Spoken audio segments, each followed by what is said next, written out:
राधे राधे प्यारे भक्तों, मन के जीते जीत है और मन के हारे हार। इंसान का सबसे बड़ा शत्रु उसका मन है। अगर वो चाहे तो उसे बर्बाद कर दे, और अगर वही मन चाहे तो उसी जीवन को आबाद भी कर दे। नमस्कार दोस्तों, स्वागत है आपका हमारे इस YouTube चैनल में। आज की इस कहानी में हम जानेंगे कि मन में उठ रहे गंदे विचारों को कैसे खत्म किया जाए। दोस्तों, हमारे मन में गंदे विचार क्यों आते हैं? हम नहीं चाहते, हम बार बार खुद से कहते हैं कि ऐसा मत सोचो, लेकिन फिर भी विचार आते रहते हैं। जैसे कोई अदृश्य लहर जो बिना पूछे भीतर प्रवेश कर जाती है।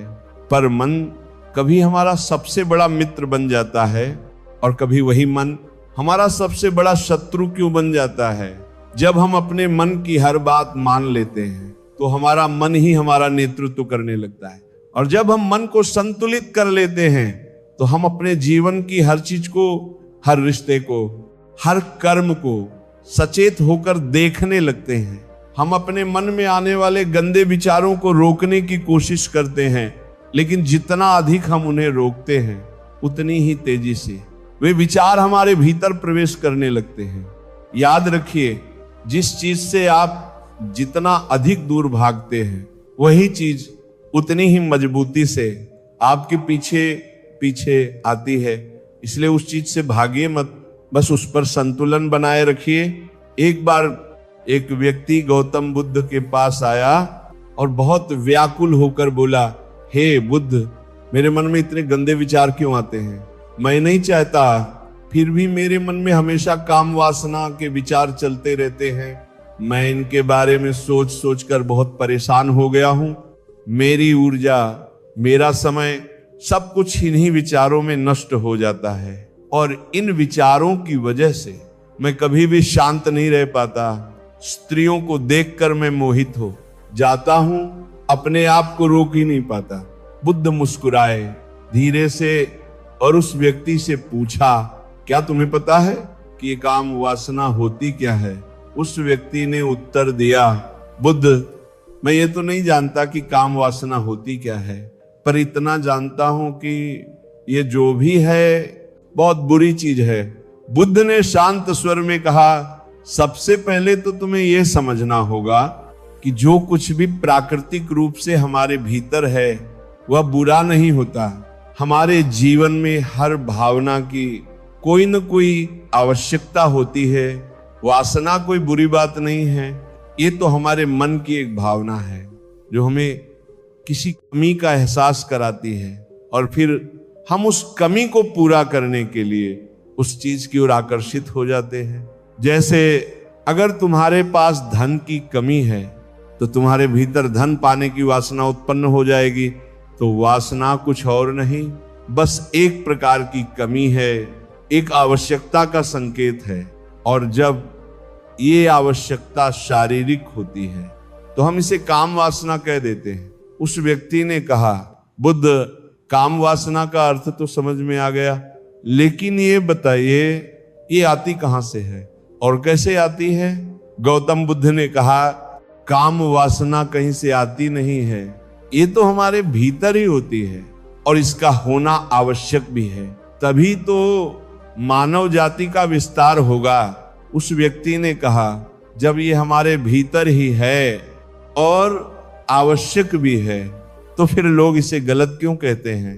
बुद्ध ने कहा, यही तो समस्या है, लोगों ने काम वासना को गलत तरीके से समझ लिया है। वे इसे छिपाने की कोशिश करते हैं, इसे दबाने की कोशिश करते हैं, जबकि काम वासना गलत नहीं है, गलत है। उसका गलत तरीके से प्रयोग करना, लोग जिससे प्रेम करते हैं बस उसी के लिए जीने लगते हैं, उसे पाना ही अपना लक्ष्य बना लेते हैं, और हर पल बस उसी के बारे में सोचते रहते हैं। पर यही सबसे बड़ी भूल है। बुद्ध ने पूछा, क्या तुम्हें पता है जानवरों में भी काम वासना होती है? उस व्यक्ति ने कहा, हाँ बुद्ध, जानवरों में भी काम वासना होती है, क्योंकि उन्हें भी अपनी पीढ़ी आगे बढ़ानी होती है। बुद्ध ने कहा, तो फिर हम जानवरों की काम वासना को गलत क्यों नहीं कहते?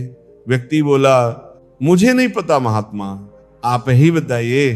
गौतम बुद्ध ने कहा, क्योंकि जानवर अपनी काम वासना का प्रयोग आनंद प्राप्ति के लिए नहीं करते, वे केवल संतान उत्पन्न करने के लिए उसका उपयोग करते हैं।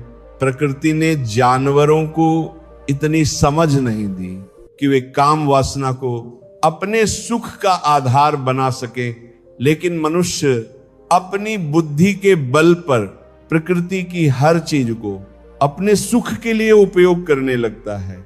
हम इंसानों ने ही काम वासना को अपने सुख का साधन बना लिया, जबकि प्रकृति ने इसे केवल वंश आगे बढ़ाने के लिए दिया था। लेकिन जब कोई भावना बेलगाम हो जाती है, जब वही जीवन का परम लक्ष्य बन जाती है, तो वही भावना बंधन बन जाती है। उस व्यक्ति ने पूछा, महात्मा जी, ये काम वासना पर हावी क्यों हो जाती है और ये बेलगाम क्यों हो जाती है? तब गौतम बुद्ध ने कहा, अब जो मैं तुम्हें बताने जा रहा हूं उसे बहुत ध्यान से सुनना, पूरे मन से सुनना, क्योंकि काम वासना का सारा स्रोत, सारा रहस्य मन के भीतर ही छिपा हुआ है। खेल तुम्हें समझ आ जाएगा, तुम्हें तुम्हारे सारे सवालों का जवाब मिल जाएगा। बस तुम्हें ध्यान से सुनकर समझना है, क्योंकि जब सुनना शुरू होता है तो भीतर कुछ टूटता भी है और कुछ जन्म भी लेता है। फिर गौतम बुद्ध उस व्यक्ति को बताना शुरू करते हैं। एक बार की बात है, एक आश्रम में गुरु और उनके शिष्य रहा करते थे, जो रोजाना आश्रम के बाहर स्थित गांव में भिक्षा लेने के लिए जाया कर रहते थे। वही उनका जीवन था, वही उनका अभ्यास था और वही उनका संसार। उस आश्रम का एक शिष्य जिस गांव में भिक्षा लेने जाता था, उसे रास्ते में एक नदी पड़ती थी और वह रोज उसी रास्ते से होकर गुजरता था। एक दिन उसने देखा कि एक लड़का पेड़ के पीछे छिपा हुआ है। शिष्य उसके पास गया और धीरे से उससे पूछा, भाई, तुम इस पेड़ के पीछे छिपकर क्या देख रहे हो? लड़के ने पलटकर कहा, अरे तुझे दिखाई नहीं दे रहा क्या कि मैं क्या देख रहा हूं? तब शिष्य ने नदी की ओर देखा। वहां कुछ लड़कियां पानी भर रही थी। वहां कुछ लड़कियां, वो लड़कियां लगभग 14-15 साल की थी। शिष्य ने सहज भाव से कहा, अरे भाई, वहां तो लड़कियां पानी भर रही हैं, इसमें छिपकर देखने वाली क्या बात है?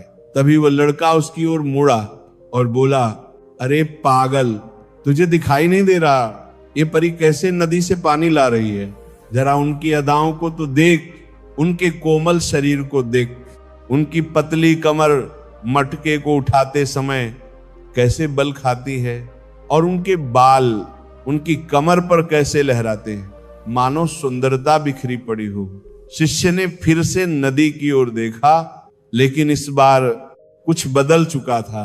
अब उसे कुछ भी स्पष्ट दिखाई नहीं दे रहा था और फिर भी वह निडर नहीं रहा। अब उसे डर लगने लगा। डर खुद से वह छिपने लगा और उन लड़कियों को देखने लगा जैसे उसने कोई अपराध कर दिया हो।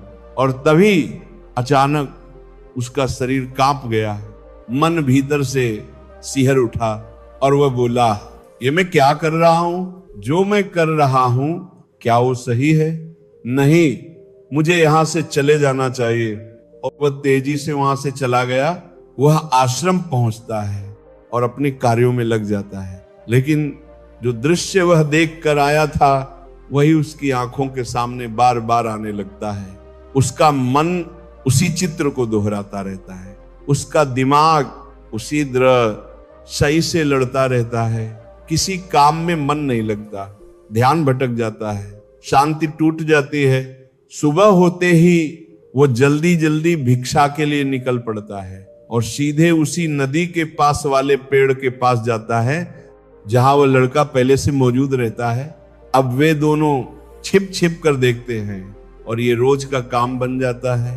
अब उस शिष्य का मन किसी भी काम में नहीं लगता। वह हर समय किसी न किसी विचार में उलझा रहता है। ना वह ठीक से सो पाता है, ना ठीक से खा पाता है, मन बेचैन रहता है और भीतर एक आग जलती रहती है। जब गुरु भिक्षा दे रहे होते हैं तब भी उसका मन कहीं और भटक रहा होता है। गुरु सब समझ चुके थे। एक दिन गुरु ने शिष्य को बुलाया और कहा, आज से मैं भी तुम्हारे साथ भिक्षा लेने चलूंगा।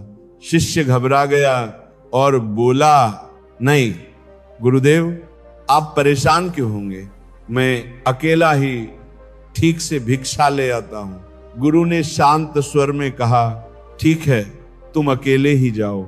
और शिष्य तुरंत निकल पड़ा। गुरु उसके पीछे पीछे चल दी। थोड़ी दूर जाने पर गुरु ने देखा उनका शिष्य एक अपराधी की तरह एक लड़के के साथ पेड़ के पीछे छिपा हुआ है। गुरु भी उसके पीछे जाकर खड़े हो गए। वो क्या देख रहा है जिसे देखने के लिए वो खुद को छिपा रहा है। गुरु ने देखा वह नदी से पानी भरती लड़कियों को देख रहा है। तभी गुरु ने कहा, क्या देख रहे हो? गुरु की आवाज सुनते ही शिष्य डर गया, पसीना छूट गया, शरीर कांपने लगा, जैसे चोरी करते हुए कोई पकड़ लिया गया हो। दूसरा लड़का भाग गया और शिष्य नजर तक नहीं मिला पा रहा था। गुरु ने कहा, मेरा शिष्य तो निर्भय था, उसे किसी चीज का डर नहीं था, लेकिन ये क्या, तुम तो भय के मारे कांप रहे हो। शिष्य टूट गया और बोला, मुझे माफ कर दीजिए गुरुदेव, मेरा इसमें कोई दोष नहीं है।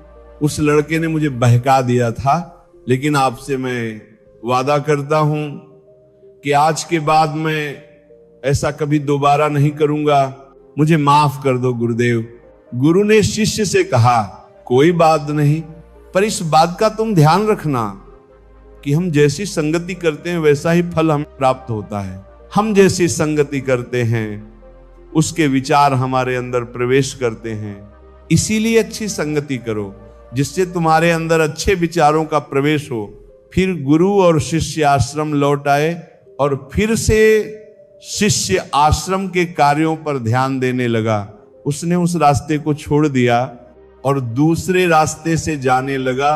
वो अपने काम को ध्यान से करने लगा, लेकिन धीरे धीरे उसके अंदर क्रोध उत्पन्न हो गया और फिर वह दूसरे शिष्यों पर क्रोध करने लगा और बेचैन रहने लग गया। अब वह सही समय पर भोजन भी नहीं करता था, वह भोजन भी बहुत कम खाता था। एक रात गुरु शिष्य के पास आए और उससे बोले कि अब तक तुमने कितनी बार अपना वादा तोड़ दिया। ये सुनकर शिष्य अपने गुरु के चरणों में गिर गया और रोने लगा। रोते रोते ही उसने गुरु से कहा कि गुरुदेव, मैं कई बार अपना वादा तोड़ चुका हूं, फिर मैं वादा करता हूं, लेकिन हर बार जब मैं वादा तोड़ देता हूं तो मेरा मन मेरे वश में नहीं रहता। मैं बहुत कोशिश करता हूं कि अपने मन से सारे बुरे विचार निकाल दूं, लेकिन चाहकर भी मैं ऐसा नहीं कर पाता। फिर गुरु ने शिष्य को कहा कि चलो मेरे साथ। गुरु शिष्य को आश्रम के बगीचे में लेकर गए और शिष्य से कहा कि देखो, यहाँ पर कुछ नाली बनी हुई है जिससे नदी का पानी इन पौधों तक आ रहा है और ये पानी निरंतर गति से आगे बढ़ रहा है। क्या तुम इस पानी के बहाव को रोक सकते हो? शिष्य ने कहा कि हाँ गुरुदेव, मैं इस बहाव को रोक सकता हूं। फिर शिष्य ने मिट्टी उठाकर उस नाली में रख दी तो पानी थोड़ी देर के लिए रुक गया और फिर थोड़ी देर बाद उस मिट्टी के ऊपर से पानी बहने लगा। गुरु ने शिष्य से कहा, अरे ये क्या, ये तो पानी रुका ही नहीं। फिर से शिष्य ने कुछ कंकर पत्थर उठाकर उस नाली में रख दी और फिर थोड़ी देर के लिए पानी रुक गया, लेकिन फिर थोड़ी देर बाद ही उन कंकड़ पत्थरों के ऊपर से पानी निकल आया। फिर गुरु ने कहा कि शिष्य, ये क्या हुआ?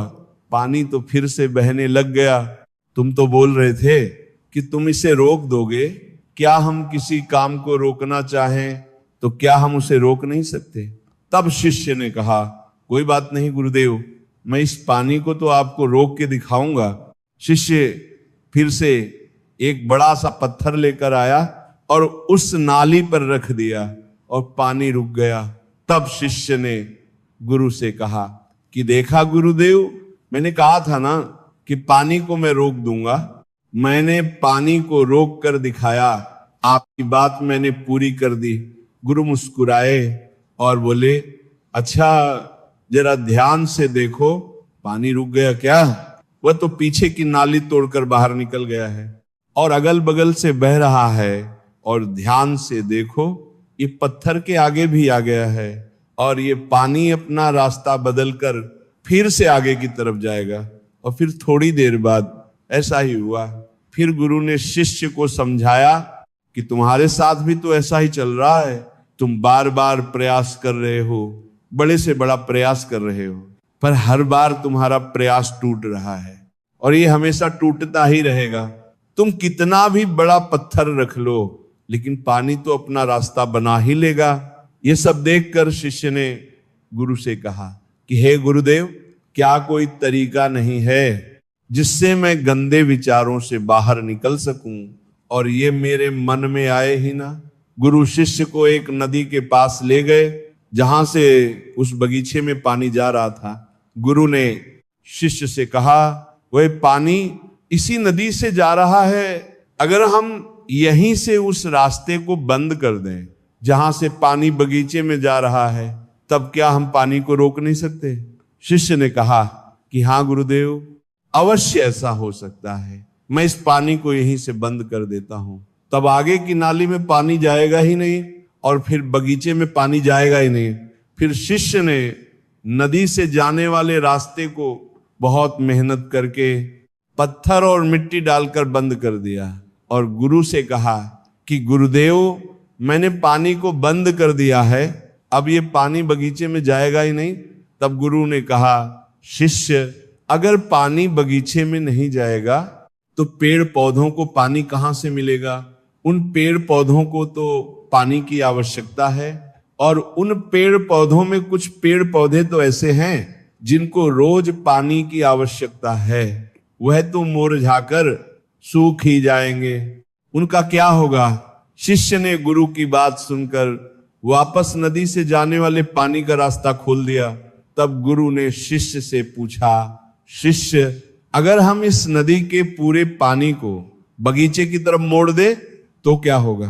तब शिष्य ने जवाब दिया कि गुरुदेव, वहां पर जितने भी पेड़ पौधे हैं वो गलकर नष्ट हो जाएंगे, वहां पर कुछ भी नहीं बचेगा। यह सुनकर गुरु हल्के से मुस्कुराए और बहुत शांत स्वर में बोले, तुम इस बात को समझो कि हमें किसी भी चीज को रोकना नहीं है, बस हमें हमेशा संतुलन बनाए रखना है। कम पानी से भी पौधे नष्ट होते हैं और ज्यादा पानी से भी पौधे नष्ट होते हैं। हमारा जीवन संतुलन से ही चलता है। फिर गुरु ने शिष्य से कहा, अगर मैं तुम्हें यह कहूं कि तुम आम के बारे में मत सोचो, तो तुम्हारे मन में सबसे पहले किसका चित्र आएगा? शिष्य ने थोड़ी देर सोचा, फिर विनम्रता से बोला, गुरुदेव, मेरे मन में तो पहला चित्र आम का ही आएगा। गुरु ने गहरी दृष्टि से उसकी ओर देखा और बोले, जब हम गंदे विचारों को जबरदस्ती रोकने का प्रयास करते हैं तो वही विचार और अधिक मजबूती के साथ हमारे भीतर प्रवेश करते हैं, हमारे अंदर उठते हैं। इसलिए हमें उन्हें कभी भी दबाने की कोशिश नहीं करनी चाहिए। फिर गुरु शिष्य के पास गए और धीमे स्वर में बोले, बुरे लोगों की संगति के कारण भी हमारे अंदर गंदे विचार आते हैं। कभी कभी ऐसा होता है कि हमारे भीतर कामुकता नहीं होती, लेकिन कुछ अश्लील लोगों के साथ रहने के कारण वही कामुकता हम पर हावी हो जाती है। तब शिष्य ने सिर झुकाकर कहा, गुरुदेव, आप सही कह रहे हैं, मैं अपने लक्ष्य से भटक गया था। उस रात वह शिष्य बहुत शांति से सोया, जैसे मन का बोझ उतर गया हो। सुबह उसने पूरे मन से अपना काम किया और फिर भिक्षा लेने के लिए उसी रास्ते पर चला जहां वही लड़का आज भी पेड़ के पीछे छुपकर उन लड़कियों को देख रहा था। शिष्य नदी पर गया जहां लड़कियां पानी भर रही थी। उसने उन लड़कियों से पानी मांगा, उनमें से एक लड़की ने उसे पानी पिलाया और उस सन्यासी शिष्य के चरण छुए। शिष्य ने उसे आशीर्वाद दिया, तुम्हारा कल्याण हो। उस क्षण शिष्य का मन सकारात्मक ऊर्जा से भर गया। उसके चेहरे पर एक शांत मुस्कान आ गई, जैसे कोई खोई हुई चीज उसे वापस मिल गई हो। वह अपने रास्ते पर वापस जाने लगा।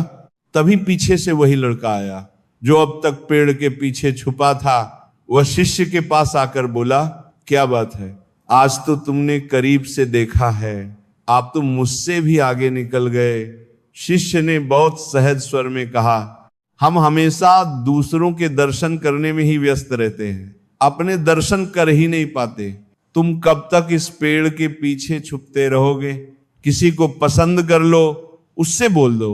अगर वह भी तुम्हें पसंद करती है तो विवाह कर लो, और उससे पहले तुम कुछ बनो, अपने आप को पहचानो, ऐसे अपना समय बर्बाद मत करो। इन शब्दों ने उस लड़के के भीतर कुछ जगा दिया। वह लड़का रोज उस शिष्य से मिलने लगा। उसने नदी पर जाना छोड़ दिया और फिर अपने जीवन में कुछ बनने के लिए संघर्ष करने लगा। तो तुमने देखा संगति का असर क्या होता है। अपनी संगति बदलो, अपने विचार बदलो। तब बुद्ध ने उस व्यक्ति से पूछा, क्या तुम्हें तुम्हारे सारे सवालों के जवाब मिल गए? उस व्यक्ति ने हाथ जोड़कर कहा, हाँ महात्मा जी, आपका बहुत बहुत धन्यवाद। तब गौतम बुद्ध ने उससे कहा, जब तुम्हारे मन में गंदे विचार आए तो अपने आप को दोषी मत मानना। ये शरीर है और ये सब हजारों वर्षों से सिखाया गया है। केवल सोच लेने से या शपथ लेने से ये टूटने वाला नहीं है, लेकिन तुम्हारे पास वह शक्ति है, वह ऊर्जा है जिसका तुम्हें संतुलित उपयोग करना है।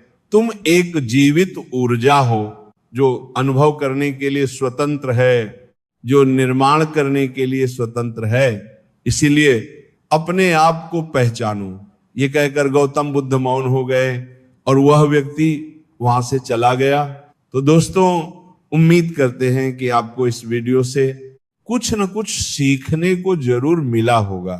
इस वीडियो को अपने दोस्तों और परिवार के साथ ज्यादा से ज्यादा साझा करें ताकि वे भी इससे कुछ सीख सके।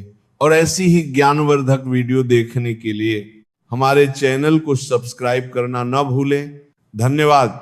नमो बुद्धाय।